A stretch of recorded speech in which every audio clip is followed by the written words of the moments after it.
Hi everybody, it's me again. I'll give you an update. Today I had my embryo transfer, and let me rewind. Yesterday, I had called my doctor's office because they had called me on Sunday to tell me my sure date was Tuesday. They wanted to reconfirm if I had any questions to call them back. I tried to call them Sunday, couldn't get through. They weren't taking any incoming calls. And then I called Monday to speak to the nurse and to ask to speak to the embryologist, and they told me they were going to call me back. And they called me back the whole day. And so on my drive to the doctor's office for my transfer today, I get a phone call from the doctor who told me that out of all the bags, there were 5 that were fine on Sunday.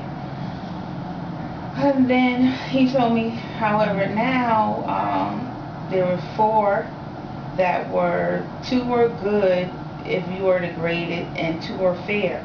So the doctor was saying instead of me coming in today when I was already on the highway, for me to come in on Thursday so that they could make sure they put back the 2 embryos that would be most likely better successful to possibly make it. But I told the doctor that I would like to put back 3, so wouldn't I be able to put back the 2 good ones plus 1 fair? And he said, well, since you want to put back 3, then it'll be okay to come in today. So I went in today. I was halfway there anyway, and I'm sitting, I'm waiting, Mind you, they said make sure you have a full bladder. So I was supposed to be in there at 11 o'clock. They said. So I'm probably start drinking water at like around 10 o'clock. And I made it to the doctor's office. And I had to go to the bathroom. They not call me, nothing. So I had to go to the bathroom again. And I asked them if they're going to call me. They said they was running slow. So then I tried to fill my blood up again. And it was just a mess. Then while I'm sitting there, I get a phone call on my cell phone. But you're not supposed to use your phone in the office. But then I saw unavailable, and the only person that called me unavailable is the doctor's office. I said, I know they're not calling me.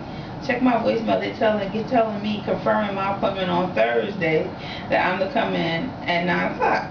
So now I'm upset. I'm sitting there. I already spoke to the doctor. It's confirmed that I prefer to come in today to do the transfer. We're going to do 3. And now at this point, my appointment was 11 o'clock. It's 11:45. So you telling me you called me at 11:45 to tell me my appointment is 2 days from today? So I was so upset. So then they worked everything out. They apologized and they did my transfer today. And so my instructions were not to have any caffeine.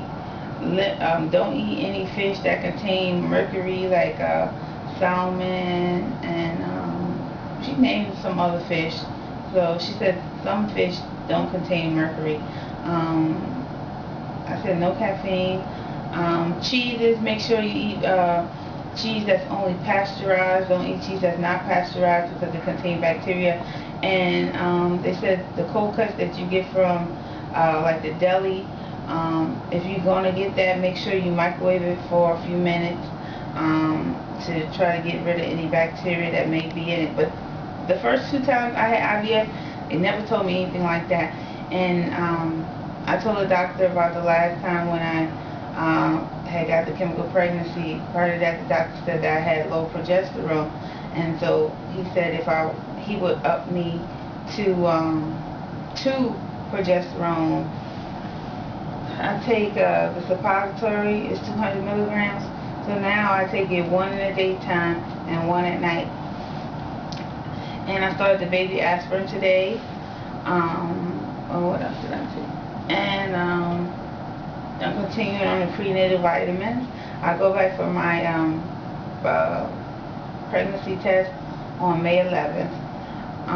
Other than that, everything went well. I had a little cramp and it's off and on, and I've been laying here. We decided to stay in a hotel for 2 days because it's closer than me having to travel back home. But one thing I just want to know, My boyfriend's having a problem with the fact that I'm supposed to have bed rest. I understand that we're staying in a nice, hotel or whatever, and he's going to walk around and look at the sights and stuff like that. But, he's having a hard time understanding that the nurse said for me to have bed rest. I can't be walking around the block or all the other places. But one more thing I wanted to ask you guys, seriously, after my transfer was the strangest thing. The nurse said, and the doctor said that, the doctor said to me to lay there for only 5 minutes. And the nurse said 5 minutes. Now, before when I had my other transfer, they let me lay there 20 minutes and then I could leave. But then, because my bladder was so full, this is the first time I did IVF where I did it on a full bladder. The other 2 times I didn't have to. This time I did. So, I really had to go to the bathroom. So, the doctor was going to let me lay there for 5 minutes. I asked for 10 minutes. He said, fine. Then nurse like, she has to go to the bathroom. She has to go now. So that's like, it's not going to hurt. You can lay down when you're finished. So I went to the bathroom, I came back. Now I'm afraid. Have any of your doctor's office, after you had the transfer, said that it really wasn't necessary for you to lay down after the procedure more than like just 5 minutes? Because I really felt uncomfortable about that, going to the bathroom and then laying up. But other than that, that's it. Sorry I made it so long. And baby, that's to all of you. Okay, bye.